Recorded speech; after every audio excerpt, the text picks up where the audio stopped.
जी हाँ दोस्तों, प्रमोद प्रेमी का एक बहुत ही ज़बरदस्त गाना वायरल हो रहा है, जिस गाने का नाम है दीवाना। जी हाँ दोस्तों, दर्द भरा गाना है दीवाना। इस गाने के बारे में सभी जानकारी मैं इस वीडियो में देने वाला हूँ कि सिंगर कौन है, राइटर कौन है, म्यूज़िक किनका है, डायरेक्टर कौन किए हैं, सभी जानकारी आप सभी दोस्तों को इस वीडियो में मिलने वाला है। अगर आप सभी दोस्त भी भोजपुरी में ऐसे ही वीडियो देखना चाहते हैं तो आप हमारे चैनल को सब्सक्राइब कर सकते हैं। ठीक है दोस्तों, तो आइए जानते हैं दीवाना जो प्रमोद प्रेमी का गाना वायरल हो रहा है, उस गाने के लेखक कौन है, डायरेक्टर कौन है और म्यूज़िक किनका है दोस्तों। ठीक है, तो ये रहा आप सभी दोस्तों के सामने प्रमोद प्रेमी का नया गाना दीवाना का सभी जानकारी दोस्तों। ठीक है, तो ये रहा आपके सामने।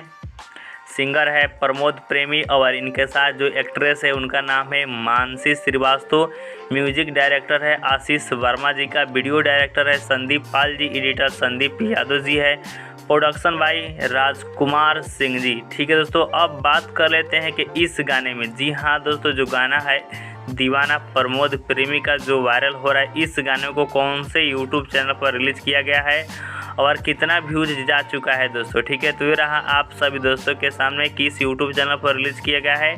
तो ग्लोबल म्यूजिक जंक्शन पर रिलीज़ किया गया है, जो कि 18 घंटा में 2,52,000 व्यूज जा चुका है दोस्तों। ठीक है, और इस गाने को देखना और सुनना चाहते हैं तो जो आप यह वीडियो देख रहे हैं, इस वीडियो के डिस्क्रिप्शन बॉक्स में मैंने इस गाने का लिंक डाल दिया है, तो आप सभी दोस्तों वहां से भी सुन सकते हैं प्रमोद प्रेमी का नया गाना दीवाना का दोस्तों। ठीक है, जाइए सुनिए और कमेंट में ज़रूर से ज़रूर बताइएगा गाना कैसा है दोस्तों। ठीक है, तो चलिए मिलते हैं नेक्स्ट वीडियो में।